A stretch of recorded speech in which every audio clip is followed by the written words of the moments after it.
Origem da água, né? Vamos lá, origem da água, pessoal. É um mistério, tá? A gente ainda não tem ainda a gente tem teorias, mas não temos uma teoria conclusiva, né, sobre a origem da água, tanto no universo como no nosso planeta Terra. A gente só tem teorias, a gente só tem hipóteses, né, algumas conjecturas, né, em relação à origem da água no universo e no planeta, mas a gente vai tentar apresentar um pouquinho de cada uma delas.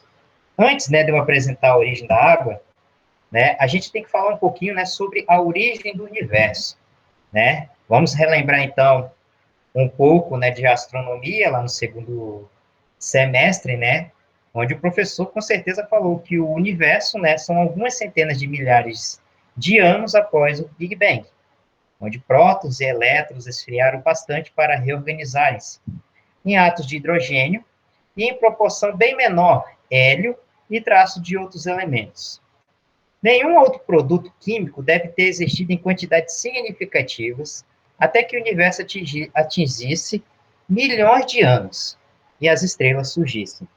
As estrelas são responsáveis pela criação de todos os elementos químicos naturais e os seus compostos. Somos todos feitos de restos de estrelas. Eu gostaria de salientar, né, que quando o Big Bang, ele possivelmente, ou teoricamente falando, né, explodiu ali por volta de 15 bilhões de anos, essa explosão, então, ela jogou grandes quantidades de matéria, né, em direção ao vácuo do universo, né, ao vácuo, né, daquele espaço que até então seria o universo. Então, quando ele espalha, né, as matérias, ele vai colocando, né, dentro dessa explosão a mistura de vários elementos químicos. A primeira delas, né, são os elementos pesados. E ano passado, né, os cientistas, vou até colocar essa reportagem no G1, que é do G1, eles descobriram o elemento primordial da formação de todo o universo, que seria, né, os gases de íons, né, de hélio e de hidrogênio e hélio, né, hidrogênio e hélio. São os dois elementos químicos, né, que a gente, ou, teoricamente, pode colocar como os elementos primordiais da formação de todos os elementos químicos, né? Então, quando a matéria, né, se explode e esses átomos de hidrogênio e hélio vão se espalhando sobre o vácuo, né, há, então, as ligações, né, químicas entre os elementos. Essas ligações químicas, elas são constituídas, né, por materiais pesados, né, que vai, então, formular, né, na formação das galáxias e, posteriormente, na formação das estrelas, e a partir da formação das galáxias e das estrelas, a gente então vai formar, né, os corpos, né, que vão habitar essas estrelas, que são os nossos planetas. Vale salientar que planeta, né, do grego significa errante, né, errante.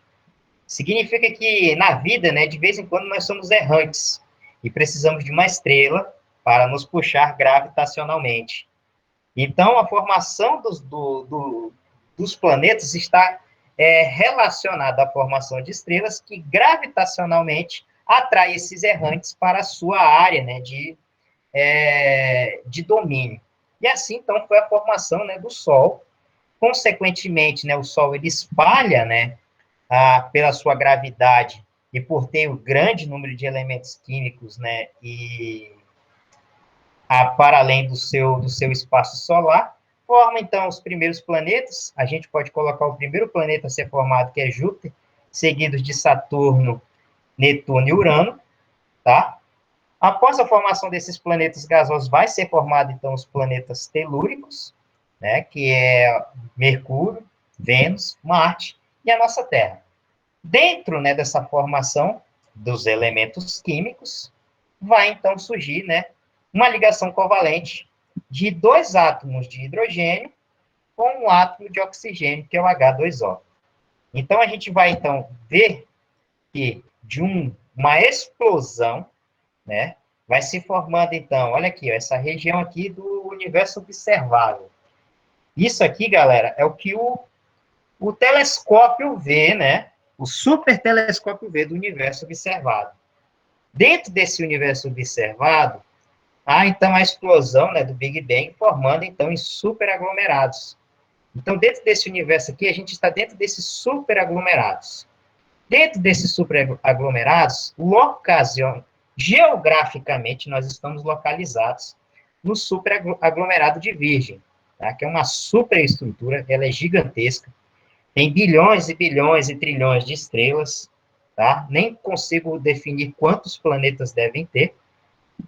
E então, dentro desse superaglomerado de Virgem, que é a nossa localização, nós estamos, então, dentro dessa superaglomerado, num aglomerado local, tá? Que a gente chama de grupo galáctico local.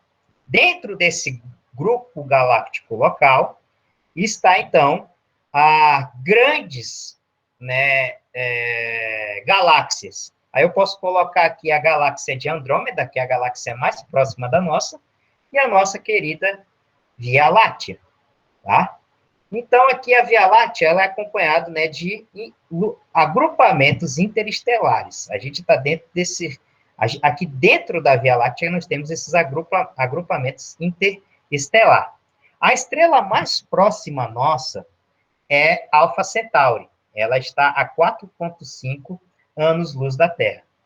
O objeto mais rápido a ser criado pelo homem foi a Pioneer, né, na década de 70. Acho que ela tinha uma velocidade de 90 mil quilômetros por hora.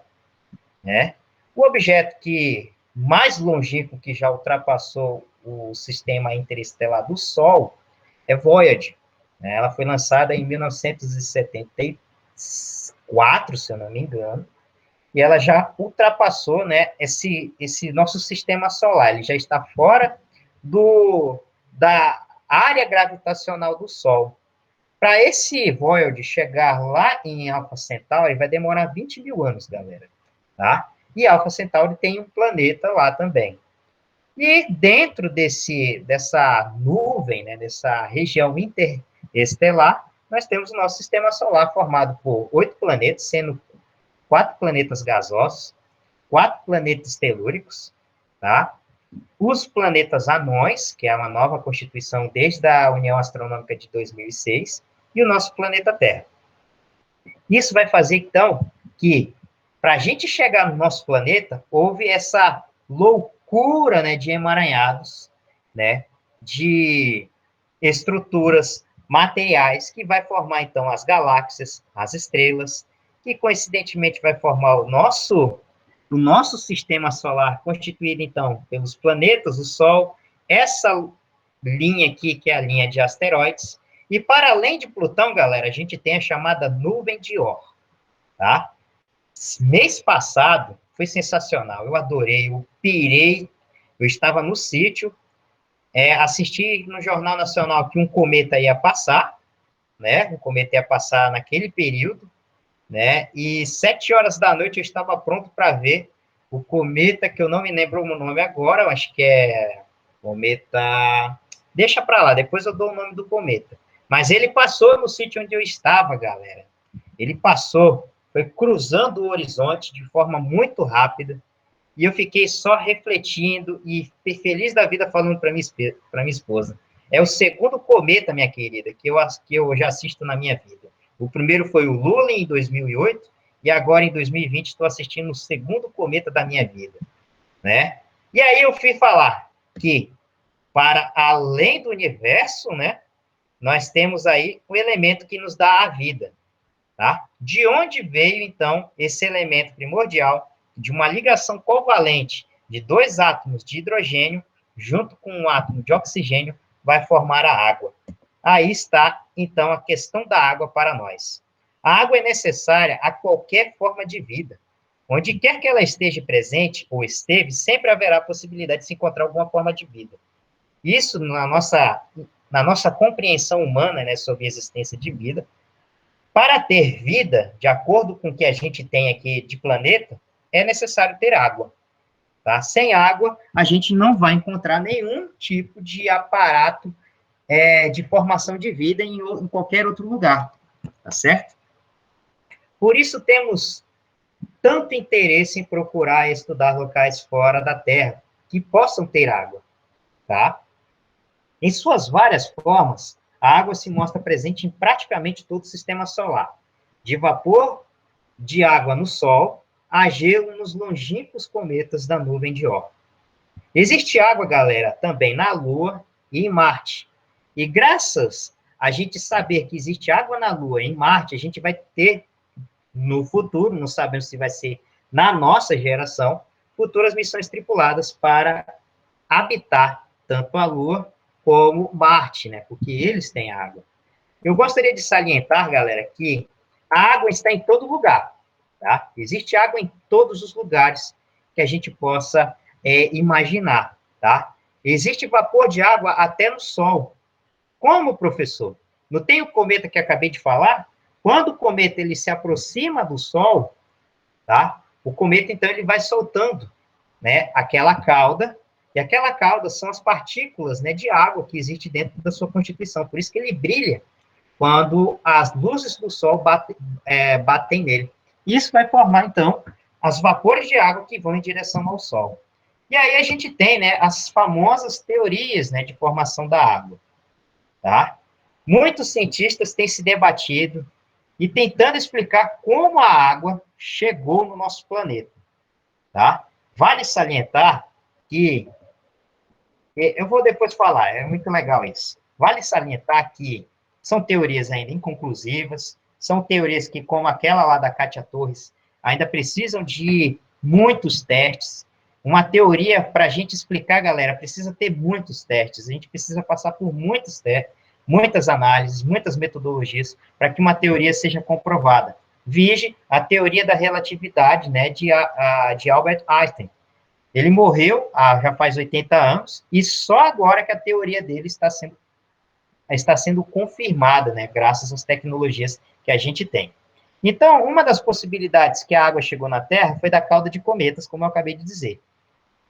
É a mais tradicional, devido à grande quantidade de gelo que os cometas possuem. São uma das fontes mais prováveis nas mediações de seus isótopos de hidrogênio. São incompatíveis com a verificada em nossos oceanos. Um indício de que a parte da água pode ter vindo de outros lugares. Então, galera, para além de Plutão, existe uma zona, né, que são as zonas de formação de cometas, que é o que a gente chama de zona de Oort, tá? Zona de Oort. E é lá, né, onde os raios solares não atingem, né, na grande proporção que a gente está levando nos dias de hoje, né? Então, os raios solares, eles não atingem aquela região, então é uma das regiões mais geladas do nosso sistema solar. Isso vai fazer com que os cometas que são formados lá venham, então, trazer, né, grande quantidade de gelo dentro da sua composição. E a Terra, na sua formação há 4,5 bilhões de anos, pode ter sofrido, né, uma grande chuva, né, de cometas, né? E esses cometas podem ter trazido a água para o nosso planeta. A gente chama essa teoria dentro da biologia de panspermia, tá? Além dos cometas, a gente pode ter tido, né, uma grande colisão de asteroides, tá? E existe uma grande possibilidade de que a água, né, pode ter vindo dos asteroides. Por quê? A região de asteroides situadas entre as órbitas de Marte e Júpiter também podem ter contribuído para o acúmulo de água na Terra. A hipótese é de que, assim como os cometas, asteroides primitivos colidiram com a Terra durante o processo de formação do planeta, trazendo consigo uma grande quantidade de água. Professor, como pode ter sido isso? Porque a gente tem a formação do Sol, é verdade. Mas só que quando o Sol estava também se formando há 4,5 bilhões de anos, o Sol era ainda, né, uma grande poeira de gás fria, tá? Então, essa região aqui do nosso planeta, né, foram zonas de muitos choques entre planetas. E, coincidentemente, depois que se alivia, né, a zona de choque entre planetas, os planetas, então, eles são quase que diariamente atingidos por grandes agrupamentos de cometas, como também de grandes agrupamentos de asteroides. Ou talvez, pode ser que as duas formas podem ter formado a água no nosso planeta. E a segunda, gente, que seria a teoria da Carla Torres, é a teoria da poeira cósmica, tá? No final de março, simulações feitas pela professora Nora DeLieu, da University College de Londres, mostraram que a água adere à poeira interestelar, sob temperaturas e pressão extremas. A teoria sugere que sistemas planetários nasceram com água abundante. Em resumo, ela já estava na Terra desde o início. Isso significa o quê? Que quando o Sol foi se formar, quando os planetas se formaram, a água já estava aqui através da poeira cósmica, tá? E a poeira cósmica, então, foi se aglutinando dentro dos componentes, né, de matéria, tá, dos nossos planetas, formando água. Essa teoria, ela tem explicação? Tem, sabe por quê? Já foi encontrado, né, na atmosfera de Júpiter, quantidades consideráveis de vapor de água em Júpiter. Há considerável quantidade de água em Saturno, e pode ter, então, pode ser uma das teorias que podem comprovar, né, que a água, ela possa ter se formado através de uma poeira cósmica. Existe água em outros corpos celestes? Sim, galera. E existe em grande quantidade, tá? Em 2011, os cientistas loucos, né, eles apontaram o telescópio para 12 bilhões de anos de luz da Terra. Isso significa, galera, que a luz, quando ela viaja, né, no vácuo, para ela chegar aqui na Terra, ela vai demorar 12 bilhões de anos para atingir aqui a Terra. Então, esses astronautas, eles apontaram o telescópio em direção ao infinito do universo e descobriram, né, uma mega estrutura, tá, que tinha uma grande quantidade de vapor de água, tá, na sua composição. Algo em torno de 140 trilhões de vezes todo o volume de água nos oceanos do nosso planeta. É tanta água, galera, que dava para fazer um tsunami cósmico, e esses 140 trilhões de água acabaria com todo o sistema solar. Essa grande estrutura é chamada de quasar, tá? Que tem um nome até esquisito demais, que é o APM 08229. Jesus, volta. APM 08279 mais 5255. Esse quasar tem grande quantidade de água e ele, né, abriga, ainda tem que ter, né, um buraco negro na sua composição. Então, é uma loucura, né, que foi descoberta e que mostra, né, que a água, ela se encontra em todo o universo, tá? Mas então, por que não tem vida, professor? É uma combinação de muitas coisas, pessoal, mas muitas mesmo, tá? Para que, a partir da água, venha gerar vida em um planeta, tá? O exemplo que a gente tem de água é aqui no nosso satélite.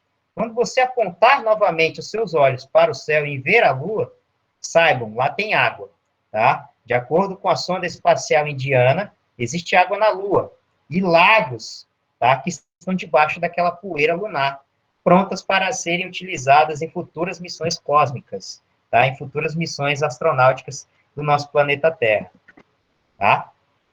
Marte também, galera, tem muita água.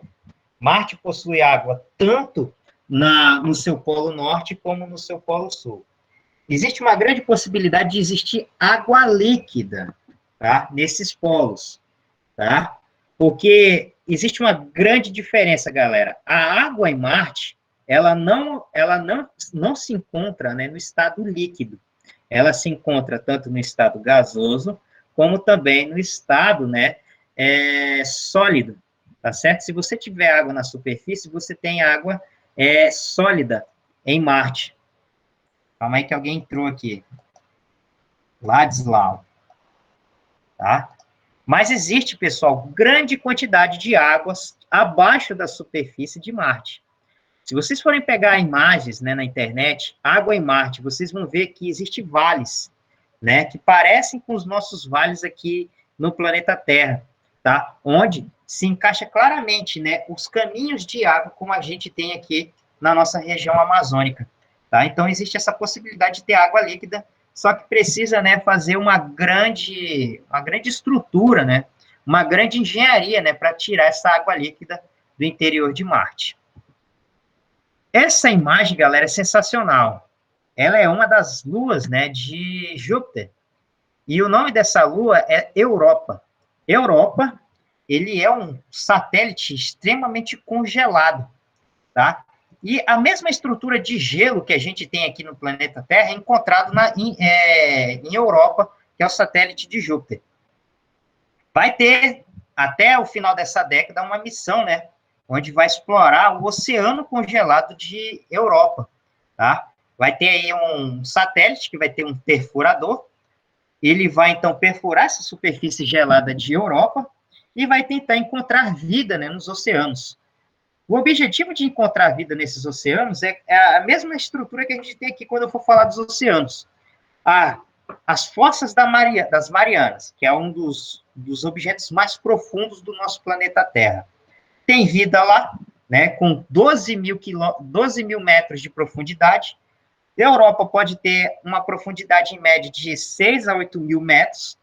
Podemos ter, então, a possibilidade de ter vida nesse satélite de Júpiter. E aqui, né, a quantidade de água, né, que a gente tem por planetas e por satélites, tá? Quais são os satélites que têm água aqui no Sistema Solar? Ganímedes, que é a Lua lá de Júpiter. Titã, que já foi descoberto lagos de hidrocarbonetos, né, em Titã, que é uma lua de Saturno. Esses lagos de hidrocarbonetos, galera, hidrocarboneto é o elemento primordial de formação, né, do petróleo aqui na Terra. Tá? Então, existem lagos de hidrocarbonetos misturados com água no satélite de Titã, em Saturno. Calisto, mais uma lua, né, de Júpiter. Tritão, que é ele tem uma aparência quase que idêntica à Europa, é um satélite extremamente congelado, né, lá do planeta de Netuno, tá? Tritão é o satélite de Netuno. O nosso planeta mais charmoso, mais lindo, mais sensacional, que tem até um coração, né, que é Plutão. Plutão é um planeta extremamente congelado. Em 2015, né, houve uma missão que chegou até Plutão e mostrou, né, que Plutão tem uma atividade tectônica sensacional, tem uma atividade, né, de formação de grandes cordilheiras de gelo sensacionais. Então, Plutão também possui água, assim como a Europa, que eu falei, Terra, Dione, satélite de Saturno, e Encélados, tá? Além de ter uma missão na Europa para pesquisar a água de lá, vai ter também outra missão para Encélados, que tem oceanos de água que explodem para o espaço, tá? E significa que Encélados tem uma atividade tectônica e que essa atividade tectônica espalha a água sobre o espaço, tá? Vale salientar que Encélados é um satélite de Saturno, tá? Água em outros mundos.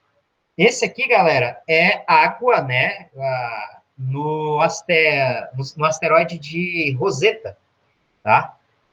Foi mandada uma missão, né, onde esse satélite saiu daqui da Terra e foi em direção ao asteroide, ao cometa Rosetta, tá? E ele pousou no cometa, fez as análises e comprovou que os cometas carregam gelo, né, água, na sua composição, tá? Provando, então, que a teoria de que a água surgiu aqui no planeta a partir, então, da colisão de planetas. De cometas, perdão, tá, pessoal? Como pode ter água em outros mundos? A astronomia, ela vai trabalhar a partir de uma zona, pessoal, uma zona que a gente chama de zona habitável, tá? Ou zona de Goldsluk. O que significa essa zona de Goldsluk? O nosso planeta Terra, ele é o terceiro planeta, né, do Sistema Solar. Nessa posição em que nós estamos, nós temos água líquida, tá? E essa água líquida, ela pode ter reações físicas como o seu congelamento para estado sólido, para estado gasoso, e a temperatura nossa, ela é ideal para que exista tanto água como vida. Vale salientar que, para existir vida, tem que ter uma combinação gigantesca de vários elementos. A água é só um elemento primordial para a formação da vida. Mas se temos águas, se nós temos água, nós temos grande possibilidade de existir vida, porque a gente vai ter, então, além da água, a combinação de vários fatores, como temperatura, gravidade, como a relação do meio que a gente tem, e assim diante. Então, se a gente encontrar planetas que estejam dentro dessa zona habitável, a gente vai ter, então, a possibilidade de encontrar mundos recheados de água em outro lugar. E é o que a gente tem, né, das descobertas dos exoplanetas para além do sistema solar. Tá? Como essa reportagem aqui. A água é descoberta pela primeira vez em um exoplaneta habitável. Cientistas detectam vapor de água na atmosfera de planeta com temperatura similar à da Terra, o que significa que sua superfície pode conter água líquida. É o melhor candidato do sistema solar a buscar vida, tá? Galera, não é só esse planeta que tem, né, a possibilidade de ter água. Em 2021, será o maior espetáculo da astronomia, da hidrografia, da geologia, da geomorfologia. Será lançado, né, ano que vem, o satélite James Webb, onde, né, ele vai explorar a vida desses exoplanetas, ou seja, vida de planetas para fora do nosso sistema solar. E quando ele apontar o seu megatelescópio em direção a esses planetas, a gente vai ter, então, a descoberta, né, de planetas que podem ter água e que também podem ter, possivelmente, vida. Tá? Então, vamos esperar 2021, e essa década será a década da transformação da astronomia, da geologia, da hidrografia, da ciência planetária, assim diante. E aqui são os exoplanetas, planetas fora do sistema solar, e que possivelmente têm, né, a possibilidade de existir vida, porque é necessário ter água. Aqui é a comparação dos nossos planetas, tá, pessoal? A Terra, Marte, Júpiter e Netuno, com os nossos outros planetinhas já descobertos, como as Keplers, os Trapistes, os Pufs, os GJs, a Próxima Centauri, que é o planetinha que fica ali em Alpha Centauri, que é a nossa estrela mais próxima, a nossa estrela vizinha, tá? O nosso planetinha pode ter vida, tá? A 4,2 anos-luz daqui. E é aqui, né, que a gente pode falar que se tem água, pode existir vida. Aqui é a comparação também dos planetas, que a gente chama de superterras, e que tem uma grande possibilidade de existir grandes oceanos, e que futuramente, né, num passado lá, num futuro tão longínquo, a gente pode ter, né, a perspectiva de visitar esses planetas que possuem vidas, como esse aqui do sistema Trappist. Galera, meu muito obrigado.